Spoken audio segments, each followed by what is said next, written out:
علی ابن ابی طالب علیہ السلام جیسا نڈر، ان کا جیسا باہمت شخص اور ان کا جیسا غیور شخص، ان کا جیسا بہادر شخص جس کو کسی اعتبار سے بھی کمزور نہیں کہا جا سکتا. یعنی اگر جیسے لوگ کہتے ہیں کہ بھئی قلت انصار تھی، لوگ کم تھے، تو بھئی خیبر میں کون ساتھ تھا جب مرحب کو قتل کیا تھا؟ جب عمرو بن عبدود کے مقابلے پر گئے تھے تو کون ساتھ تھا؟ تنہائی تھے نا. یا جب رسول کو سب چھوڑ گئے تھے تو علی تنہائی تھے نا. تو قلت انصار کا ان کو کوئی مسئلہ نہیں تھا. تو پھر کیا وجہ؟ تو اب وہاں پر بات یہی کی جاتی ہے کہ بھائی اگر حق ہوتا تو علی ضرور لے لیتے. اس کا مطلب یہ کہ شاید حق نہیں ہوگا، حق ہوتا تو بہرحال لے لیتے. اچھا، اب اس کے بعد ایک چیز اور ہے حق سے ہی متعلق.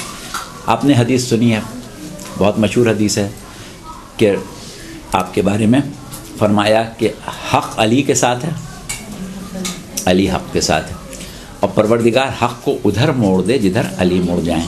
اب بتائیں کہ یہ کیوں نہیں کہا کہ یا اللہ علی کو ادھر موڑ دے جدھر حق کو ادھر موڑ جدھر علی موڑ. تو اب یہاں پر یہ بات تو طے ہو گئی کہ اگر علی حق کے ساتھ ہیں اور حق علی کے ساتھ ہے، تو اب جب حق کا معاملہ آئے تو وہاں پر علی کو کوئی مزاحمت کرنا چاہیے. اچھا، لیکن سوال یہ ہے کہ حق علی کے ساتھ اور علی حق کے ساتھ ہیں تو کیوں؟ ایسا کیوں ہے؟ ایسا اس لیے ہے کہ دراصل حق کیا ہے؟ ہمیں پہلے ہی سمجھنا پڑے گا کہ حق ہے کیا. حق کیا ہے؟ حق وہ ہے جو خدائے عادل اور خدائے حکیم نے کسی معاملے کو طے کیا ہو، کسی چیز کو قرار دیا ہو، وہ حق ہے. مشیت خداوندی حق ہے، فیصلہ الہی حق ہے. اب کیوں کہ اللہ حق ہے، اللہ کا فیصلہ حق ہے، اللہ کا جو بھی اقدام ہے وہ حق ہے. تو اب جو کوئی اللہ کے اقدام سے سر منہ انحراف نہ کرے، جو اللہ کی مشیت سے انحراف نہ کرے، وہ ہمیشہ حق پر ہوگا.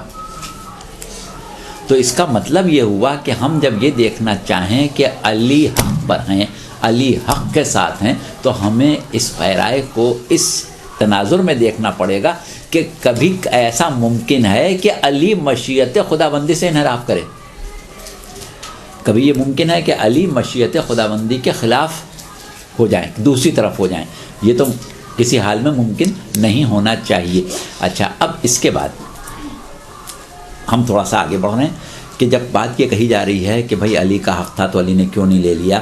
اور ابھی کچھ عرصے پہلے ہم سے ایک صاحب نے وہاں ناروے سے ہی بتایا کہ بھئی وہ فلاں صاحب ہیں، ایک بہت بڑے عالم ہیں، اور انہوں نے ہم سے خود یہ کہا کہ بھئی تم خود بتاؤ کہ اگر تمہارے گھر میں کوئی دشمن گھس آئے اور تمہاری بیوی پر تشدد کرے تو تم کھڑے رہو گے کیا؟ دیکھتے رہو گے؟ کیسے ہو سکتا ہے کہ علی نے گوارا کر لیا؟ تو اس کا مطلب یہ نہیں ہوا، پھر سیدھی سی بات ہو گئی نا. اچھا، اب دیکھیے، ابھی ہم نے ایک جملہ کہا تھا، علی کو شیر خدا یا تو کہنا چھوڑ دو یا فاطمہ کو مظلومہ کہنا چھوڑ دو. علی کے ہوتے ہوئے کیسے فاطمہ مظلوم ہو گیا؟ علی کیا کر رہے تھے؟ تو یہ چیز جو ہے اس کے اوپر ہماری اب یہ گفتگو ہوگی. اچھا، اب سوال یہ ہے کہ علی ایک حیثیت جو ہماری نظر میں ہے علی کی، وہ کیا ہے؟ ہم لوگوں کو یہ بتایا گیا کہ علی نے یوں مرحب کو قتل کیا، علی نے یوں انتر کو قتل کیا، علی نے یوں عمرو بن عبدود کو قتل کیا، علی نے یوں جنگ کی، علی نے یوں تلوار چلائی، علی نے یہ کیا، علی نے اس طریقے سے بہادری دکھائی، علی نے اس طرح شجاعت دکھائی.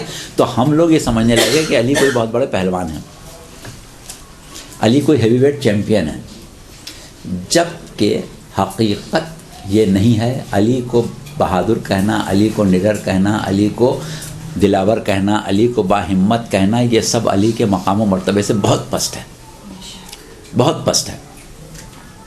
علی شجاع ہیں، اور شجاعت کا کمال جو ہے وہ صبر ہے. جو شخص صبر نہ کر سکے وہ شجاع نہیں ہوتا. شجاع جتنا بڑا شجاع ہوگا اتنا ہی بڑا صابر ہوگا. صبر، کمال صبر جو ہے وہ کمال شجاعت ہے. شجاعت مار دھاڑ یا غالب آنا، اٹھا دینا، پٹک دینا، وہ شجاعت نہیں ہے. شجاعت ہے اصل میں صبر، کہ صبر کے ساتھ مشیت پروردگار عالم کا تحفظ کرنا. جو اللہ چاہتا ہے، جو مشیت خدا بندی ہے، اس پر ہم راضی بر رضا ہیں. اب ہمیں جتنی بھی اس کے لیے تکلیف اٹھانا پڑے، جتنا بھی ہمیں ظلم سہنا پڑے، ہم یہ حوصلہ رکھتے ہیں کہ ہم اس ظلم کو برداشت کریں گے. یہ سب سے بڑی شجاعت ہے، یہ سب سے بڑی شجاعت ہے. اچھا، اب صورتحال کیا ہے کہ ہم نے جیسا کہ کہا کہ علی حجت خدا ہیں، علی وصی رسول ہیں. اب جب علی وصی رسول ہیں، علی حجت خدا ہیں، تو ہمیں علی کے ہر اقدام کو اللہ کی سنت میں دیکھنا پڑے گا، اللہ کی سنت میں دیکھنا پڑے گا. اب چھوٹی چھوٹی مثالیں ہم دیں. مثال کے طور پر آپ سے کہا جائے کہ یا تو علی کو شیر خدا کہنا چھوڑ دو یا فاطمہ کو مظلومہ کہنا چھوڑ دو، تو آپ اس کے جواب میں کیا یہ نہیں کہہ سکتے کہ اللہ کو قادر مطلق کہنا چھوڑ دو یا ابلیس کو اللہ کا دشمن کہنا چھوڑ دو؟ یہ اللہ میں طاقت نہیں ہے. اس دن سے جو چھوڑا ہے، اور وہ بھی ایسی حالت میں وہ کہہ رہا ہے میں تیرے بندوں کو بہکاؤں گا، صراط مستقیم پر بیٹھوں گا، سب کو دوزخ میں بھیجوں گا. تو بھئی اللہ میں اتنی طاقت نہیں، کمزور ہے کیا اللہ کمزور ہے؟ ابلیس کو مار نہیں سکتا؟ اللہ ابلیس کو جب چاہے ہلاک کر سکتا ہے، کوئی مشکل ہے اس کے لیے؟ تو اب آپ یہ کہیں کہ ابلیس کو برا کہنا چھوڑ دو یا اللہ کو قادر مطلق کہنا چھوڑ دو. قادر مطلق ہونا اور چیز ہے، اور برداشت کرنا، ڈھیل دینا، یہ اور چیز ہے. ہمارا جہاں تک تعلق ہے، ہم وقت کو غنیمت سمجھتے ہیں. آج یہ موقع ہمیں ملا ہے، کل ہاتھ سے نکل نہ جائے، لہٰذا جو کچھ کرنا ہے ابھی کر لو. لیکن اللہ کے ہاتھ سے موقع کبھی نہیں نکلنے والا ہے. تو اللہ ظالم کو ڈھیل دیتا ہے، اللہ ظالم کی رسی دراز کرتا ہے، کل تو پکڑ ہی لے گا.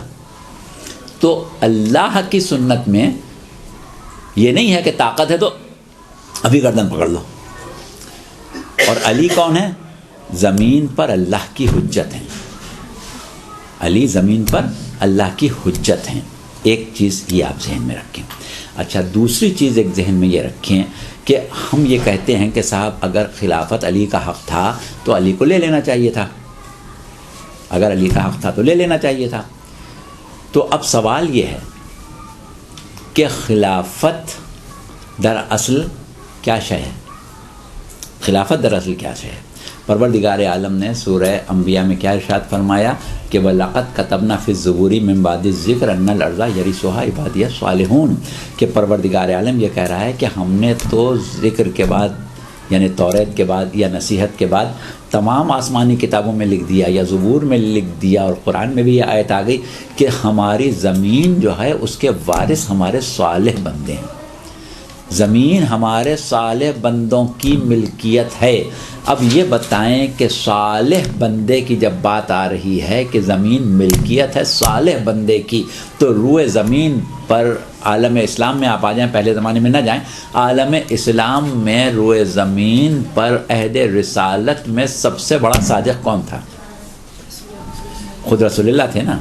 تو رسول زمین کے وارث ہوئے، اور تمام انسانوں پر واجب ہے کہ اللہ کی طرف سے وراثت زمین رکھنے والے کی اطاعت کریں، کیونکہ اللہ نے اس کو زمین کا وارث بنایا ہے. تو کیا لوگوں پر یہ واجب نہیں تھا کہ مکی زندگی میں رسول کی اطاعت کرتے؟ رسول تو اس وقت بھی رسول تھے نا، اس وقت بھی رسول کی اطاعت واجب تھی، لیکن کسی نے کی رسول کی اطاعت؟ تو رسول کی اطاعت نہ کرنے سے رسول واجب الاطاعت نہیں رہے، اللہ کی طرف سے تو رہے نا.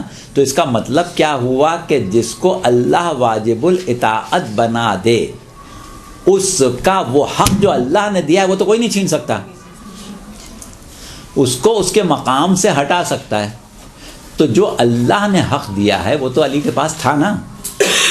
اچھا اب دوسری چیز، پروردگار عالم نے کہا کہ ہم اطاعت کے قابل انبیاء کو سمجھتے ہیں. انبیاء جو ہیں وہ اطاعت کے قابل ہیں. میں قرآن کی آیت ابھی ہم چھوڑ دے رہے ہیں کہ اللہ نے کہا کہ ہم نے کوئی رسول نہیں بھیجا مگر اس لیے کہ اس کی اطاعت اللہ کے اذن سے کی جائے. تو اب رسول کی اطاعت مکی زندگی میں کرنا چاہیے تھی، لوگوں نے نہیں کی، لیکن رسول قابل اطاعت تو تھے اس وقت بھی. ہاں جب مکے میں ہجرت کر کے مکے سے مدینے آ گئے اور رسول مدینے کے حاکم ہو گئے تو سب کو اطاعت کرنا پڑی، سب نے اطاعت کی. تو اس وقت رسول کی اطاعت اس لیے کی کہ رسول حاکم تھے، لیکن رسول حاکم نہیں تھے تب بھی ان کی اطاعت واجب تھی اللہ کی طرف سے وارث زمین ہونے کی حیثیت سے. تو اب اللہ نے یہ نہیں کہا ہے کہ میرا صالح بندہ زمین کا وارث ہے، کہا صالح بندے وارث ہیں، جمع کا صیغہ استعمال کیا. تو جب رسول جیسے جتنے ہوں، یعنی جو رسول کے نائب ہونے کے اہل ہوں وہ زمین کے وارث ہیں، تو علی سے بڑا کوئی اہل نہیں تھا. تو اللہ کی طرف سے تو علی زمین کے وارث تھے ہی، اللہ کی طرف سے تو علی زمین کے وارث ہیں اور واجب الاطاعت ہیں، سب کو اطاعت کرنا چاہیے تھی علی کی. اب صورت یہ ہے کہ رسول کی جب لوگوں نے اطاعت نہیں کی تو رسول نے زبردستی اطاعت کرائی؟ جب لوگوں نے رسول کی اطاعت نہیں کی تو رسول نے زبردستی کرائی؟ اور علی کون ہے؟ رسول کا وصی ہے. تو جو بات رسول نے زبردستی نہیں کی وہ علی کیسے کریں گے؟ ایک چیز. دوسری چیز اور آگے بڑھیں. رسول نے کس طریقے سے ان لوگوں کے ساتھ گزارا کیا جو رسول کے چاروں طرف تھے، اس کے اوپر غور کریں اور یہ دیکھیں کہ علی کا واسطہ کن لوگوں سے پڑا. انہی سے پڑھا نا جن سے رسول کا پڑا تھا. کوئی نئے لوگ تو نہیں تھے. ابھی رسول کی آنکھ بند ہوئی وہی سب بیٹھے ہوئے ہیں، نئے لوگ تو کوئی نہیں آئے ابھی. تو ابھی رسول کی جب آنکھ بند ہوئی ہے تو رسول کا علی کا واسطہ ان لوگوں سے پڑ رہا ہے جن سے کل تک رسول کا واسطہ تھا. تو رسول نے ان لوگوں کے ساتھ کیا طریقہ اختیار کیا تھا؟ رسول نے ان لوگوں کے ساتھ کیا طریقہ اختیار کیا تھا؟ رسول کے اوپر قاتلانہ حملہ ہوا، پہاڑ سے پتھر لڑکایا گیا اور رسول بال بال بچ گئے. جناب حذیفہ یمانی جو رسول کے ناقے کی مہار پکڑے ہوئے تھے، انہوں نے ایک بجلی اللہ نے چمکائی، اس میں ان لوگوں کی شکلیں دیکھ لیں جو پہاڑ پر کھڑے ہوئے تھے. اب رسول اللہ نے حذیفہ یمانی سے یہ کہا کہ کوئی ذکر نہیں کرنا، بتانا نہیں کسی کو کون لوگ تھے. رسول اللہ کو بھی معلوم ہے کون ہے، حذیفہ یمانی کو بھی معلوم ہے، یا اور کچھ مومنین جنہوں نے دیکھ لیا تھا ان کو بھی معلوم تھا. رسول اللہ نے کہا کسی سے ذکر نہیں کرنا. جب صبح ہونے لگی وہ لوگ اتر کے آ گئے، آ کے نماز میں کھڑے ہو گئے، رسول اللہ کے پیچھے نماز پڑھنے لگے. اب مومنین نے رسول اللہ سے کہا کہ یا رسول اللہ ان کو قتل کر دیں. قاتلانہ حملہ کیا ہے تو واجب القتل تو ہو گئے نا. تو آپ نے کہا کہ چھوڑ دو، ان کو قتل نہیں کرنا. اگر تم نے ان کو آج قتل کیا تو لوگ یہ کہیں گے کہ محمد نے اپنے دین کا اعلان کیا، جن لوگوں نے محمد کا ساتھ دیا جب محمد مضبوط ہو گئے تو انہی کو قتل کر دیا، لہٰذا ان کو قتل نہ کرو. اچھا اب وہ جو صورتیں نظر آئی تھیں زیادہ سے زیادہ 12 افراد تھے، ورنہ 8 یا 10 افراد تھے. تو وہ 10 افراد اگر 2.25 لاکھ مسلمانوں میں سے قتل کر دیے جاتے تو لوگ یہ کہتے ہیں کہ انہی کو سب کو قتل کر دیا یا انہی کو قتل کر دیا. 8-10 کو قتل میں تو نہیں کہتے نا. تو اس کا مطلب کیا ہے کہ رسول جانتے تھے کہ یہ 10-12 جو ہیں یہ تو نمائندے ہیں، پیچھے پورے ہزاروں کی تعداد میں ہیں. تو خالی ان کو مارنے کا تو کوئی فائدہ نہیں ہے جب تک ان سب کو نہ مارا جائے. اور اگر ان سب کو مارا گیا تو یہ الزام آئے گا، اور علی کا واسطہ بھی انہی سب سے ہے. تو 2-4 کو اگر قتل کر دیتے تو باقی تو وہی موجود تھے نا سب کے سب. تو ایسی صورت میں جو حکمت عملی رسول کی تھی، علی کی حکمت عملی اس سے الگ کیسے ہوتی؟ ظاہر ہے وہی حکمت عملی علی کی ہوگی جو رسول کی تھی. اس سے آپ آگے بڑھیں. اللہ کی سنت کیا ہے؟ اللہ کی سنت کیا ہے؟ جس وقت ایک عام الفیل جس کو ہم کہتے ہیں ہاتھیوں کا سال جو تھا، اس سال کیا ہوا تھا؟ رسول اللہ جس سال پیدا ہوئے ہیں کہ ابرہہ یمن سے ہاتھیوں کا لشکر لے کے کعبے کو ڈھانے کے لیے آیا. پورا واقعہ ہم پڑھیں گے نہیں. الم تر کیف فعل ربک باصحاب الفیل. تو کیا ہوا؟ وہ لشکر لے کے آیا. جناب عبد المطلب کا زمانہ تھا، آپ کعبے کے ولی تھے، کعبے کے مجاور تھے، کعبے کے متولی. تو ایسی صورت میں آپ نے کہا کہ کعبے کا ایک رب ہے، وہ اس کی حفاظت کرے گا. اور جب وہ لشکر قریب آیا تو اللہ نے ابابیلوں کا لشکر بھیج دیا، اور اس نے کیا کیا کہ ان کو بھوسے کی طرح بنا دیا، جبکہ وہ زمانہ جو تھا کعبے میں بت رکھے ہوئے تھے. لیکن اللہ نے کی طاقت، اللہ کی قدرت، اللہ کی مصلحت کہ اللہ نے اس وقت ابرہہ کے لشکر کو بھوسا بنا دیا اور کعبے کے قریب نہیں آنے دیا. کعبے پر کوئی ایک ہاتھی بھی ٹکر نہیں مار سکا. لیکن بعد کربلا ابھی 2 سال گزرے ہیں، مسلم ابن عقبہ کو یزید نے بھیجا، یزید کی فوجیں آئیں اور ایک دفعہ پہلے مدینے کو تاراج کیا اور اس کے بعد مکے کی طرف بڑھیں عبداللہ ابن زبیر کو گرفتار کرنے کے لیے، اور اس کے بعد انہوں نے منجنیقوں سے آگ بھی پھینکی، گولے بھی پھینکے، پتھر بھی پھینکے اور کعبے کو پورا منہدم کر دیا. اب اللہ کی قدرت کہاں گئی؟ اب کیوں نہ ابابیل کا لشکر آیا؟ وہ خدا جس نے کل ابرہہ کے لشکر کو برباد کر دیا تھا، آج یزید کے لشکر کو کیوں چھوڑ دیا؟ اب اللہ کی سنت سمجھیں. وہ مسلم ابن عقبہ جو مصرف ابن عقبہ تاریخوں میں لکھا گیا، اس نے یہ کہا کہ میں کعبے کو منہدم کرنے پر ذرہ برابر شرمندہ نہیں ہوں، نہ میں اس کو جرم سمجھتا ہوں، اس لیے کہ اللہ نے قرآن میں حکم دیا ہے کہ اطیعوا اللہ و اطیعوا الرسول و اولی الامر منکم. اللہ کی اطاعت کرو، رسول کی اور اولی الامر کی اطاعت کرو. یزید میرا اولی الامر ہے، میں نے اس کے حکم کی اطاعت کی. میں اللہ کے سامنے کہہ سکتا ہوں کہ تو ہی تو حکم دیا تھا اولی الامر کی اطاعت کا. تو کیا ہوا کہ یزید میں اور ابرہہ میں اللہ نے فرق کیا. کیوں کیا؟ اس پر ہم اس پر بحث نہیں کر رہے ہیں. یزید میں اور ابرہہ میں، یا مسلم ابن عقبہ میں اور ابرہہ میں اللہ نے فرق کیا. علی ہیں حجت خدا. وہ مرحب و انتر میں اور اہل ثقیفہ میں فرق نہیں کریں گے. مرحب و انتر کو قتل کرنا اور ہے، اہل ثقیفہ کو قتل کرنا اور تھا. ایک چیز، اس سے آگے بڑھیں. علی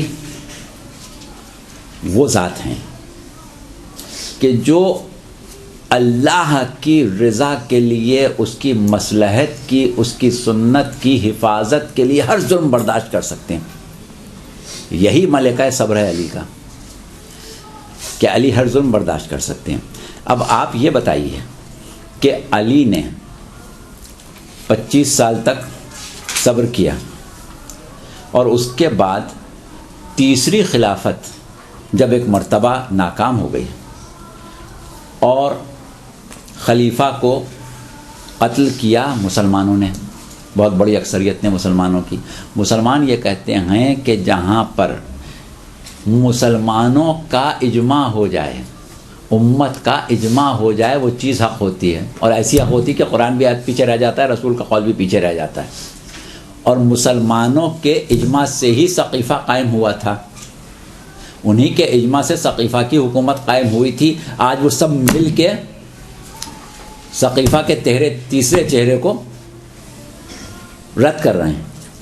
تو یہ قتل خلیفہ نہیں تھا، قتل ثقیفہ تھا. اب علی کے اوپر جو اب تک خلافت سے نااہلی کا کوئی الزام نہیں لگا سکے تھے، انہوں نے اس علی پر الزام لگایا جو نہ قتل میں شریک ہوا، نہ قتل کی سازش میں شریک ہوا، بلکہ قتل ہونے والے کی حفاظت کی، قتل ہونے والے کا تحفظ کیا. اس کے باوجود مسلمان کھڑے ہو گئے علی کے خلاف کہ اس کے قتل کو علی کے اوپر ڈالا اور ایسا ڈالا کہ 70 سال تک علی پر تبرہ کیا. مسلم حکومت میں 70 سال تک ممبروں سے علی پر سب و شتم ہوا، صرف اس الزام میں کہ تیسرے کو قتل کرنے والے ہیں یا تیسرے کے قاتلوں سے بدلہ نہیں لیا. اگر کہیں پہلے دوسرے کو واقعی میں قتل کر دیتے تو امت کیا کرتی علی کے ساتھ؟ اس کے بعد ایک چیز اور سمجھیں کہ علی سے دشمنی امت کو اتنی تھی. شبلی نعمانی نے اپنی کتاب الفاروق میں لکھا کہ علی کو خلافت کیسے مل جاتی جبکہ علی کے تعلقات قریش سے پیچ در پیچ تھے، یعنی قریش علی سے خوش نہیں تھے. تو یہ رائے صرف شبلی نعمانی کی نہیں تھی، یہ سب کی رائے مسلمانوں کی. کیا اسی وجہ سے علی نااہل تھے خلافت کے کہ سارے قریش جو تھے وہ علی کو پسند نہیں کرتے تھے. تو سوال یہ کہ علی نے کسی کا بگاڑا کیا تھا؟ کیوں تعلقات خراب تھے؟ اس لیے خراب تھے کہ علی نے اسلام کی حمایت میں، رسول کی حفاظت میں ان کے کافر دشمنوں کو قتل کیا تھا، ان کے کافر عزیزوں کو قتل کیا تھا. تو کافر عزیزوں کو اسلام کے خلاف تلوار کھینچنے پر قتل کیا تھا. تو امت علی کو پسند نہیں کرتی تھی، علی سے دشمنی رکھتی تھی. اگر کہیں ان کے لیڈروں کو قتل کر دیتے علی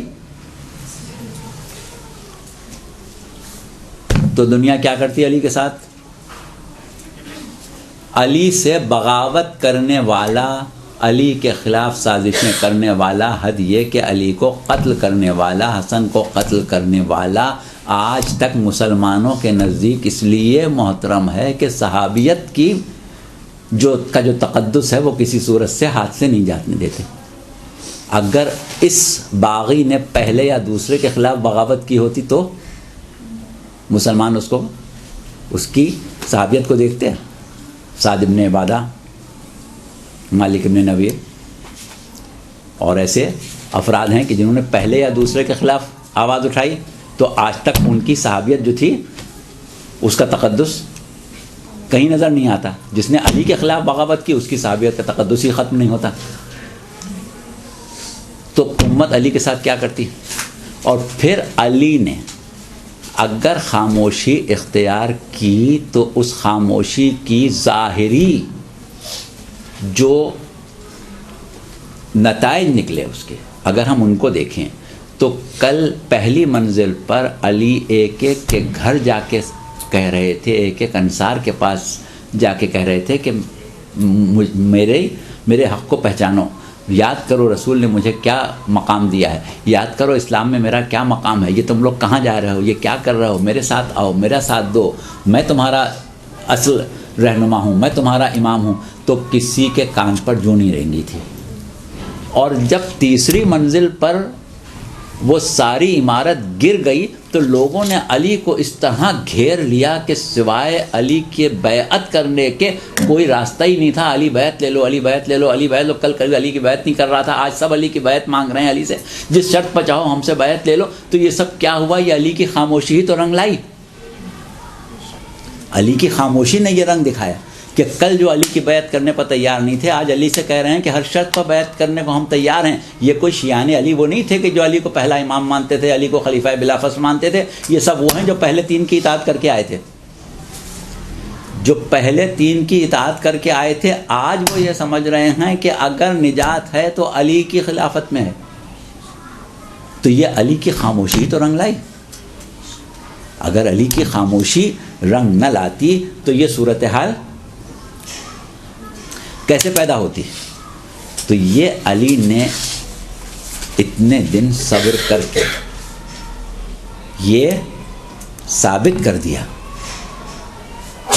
کہ جہاں تم جا رہے ہو اس کا انجام برا ہونا ہے. اور شہزادی نے خطبے میں اپنے یہی کہا تھا پہلی خلافت کے دربار میں کہ جس ناقے پر تم وہ رکھ رہے ہو، ہودج رکھ رہے ہو، اس کی پشت زخمی ہے. اور یہ بنیاد جو تھی یہ آخر منہدم ہونا تھی.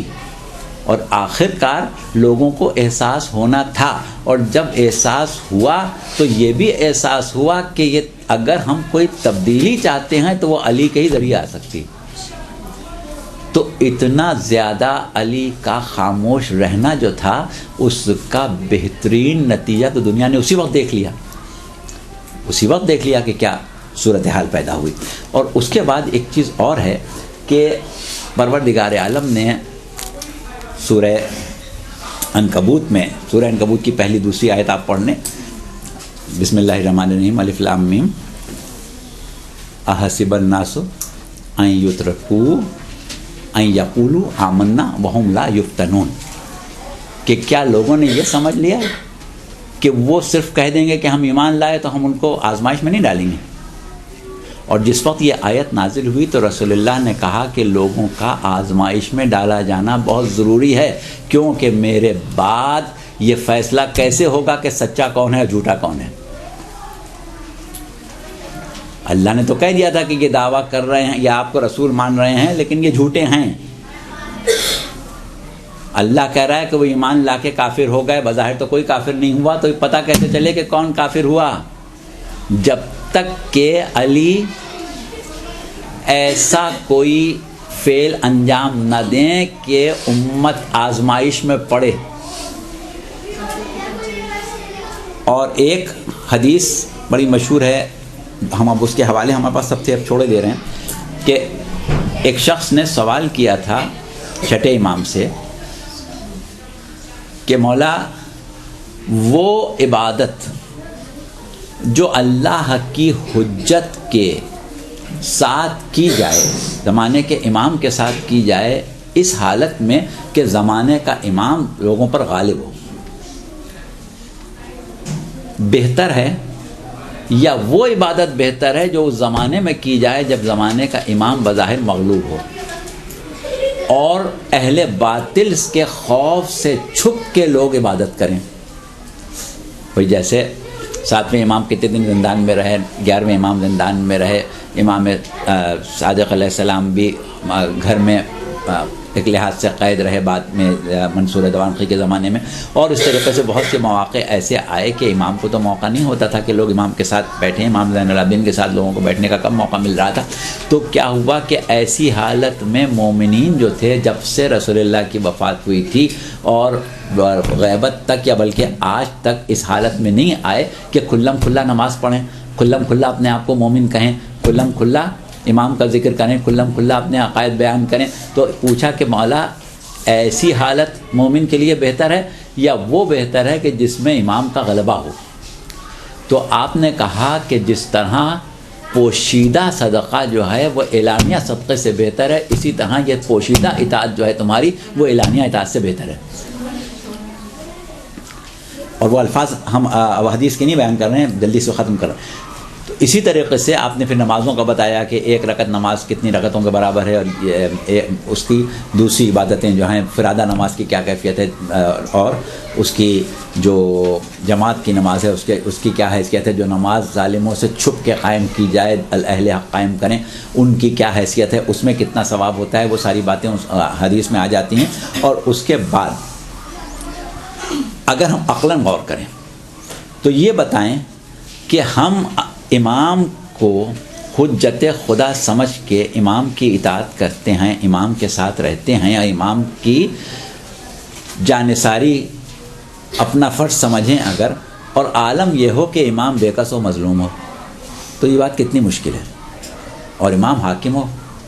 بے رسول اللہ جس زمانے میں مدینے کے حاکم تھے، اس زمانے میں رسول اللہ کا ساتھ دینا تو بڑا آسان تھا، لیکن جب مکے میں پتھر کھا رہے تھے اس وقت ساتھ دینا مشکل تھا. اسی طریقے سے انشاءاللہ جب زمانے کا امام ظہور کر لے گا اور اس کی حکومت ہوگی تو اس وقت تو ہر شخص چاہے گا کہ اس کا ساتھ دیں، اس وقت کون سی مشکل ہوگی. لیکن اگر کربلا میں کوئی امام حسین کا ساتھ دینا چاہے حجت خدا سمجھ کے تو کتنا مشکل ہے. تو اسی طریقے سے دعوی ایمان میں اگر کوئی سچا ہے اور اس کو حقیقت میں پروردگار عالم ایمان کا اجر دینا چاہے تو اس وقت اس ایمان کا امتحان ہوگا جب امام مظلوم ہو. مظلوم امام کا ساتھ دے، بے کس امام کا ساتھ دے، اس لیے کہ یہ اللہ کا بنایا ہوا ہے. تو وہ ہے اصل ایمان. تو اس اعتبار سے یہ ضروری تھا.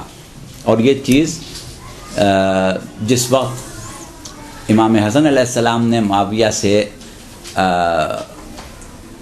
جنگ بندی کا معاہدہ کیا تھا جسے عموماً صلح حسن کہا جاتا ہے، تو اس وقت بھی بعض لوگوں نے آپ سوال کیا تھا اور بعض باتیں پوچھی تھیں، تو آپ نے یہی کہا تھا کہ ہمارے 12ویں سے پہلے جتنے بھی امام ہیں ان سب کے ساتھ، جتنے لوگ ہیں ان کے ساتھ یہ مسئلہ ہے کہ ایک ایسا ظالم ان کے اوپر ہوگا. وہ الفاظ امام کے دوسرے تھے، ہم اپنے الفاظ میں کہہ رہے ہیں کہ ایک ظالم موجود رہے گا.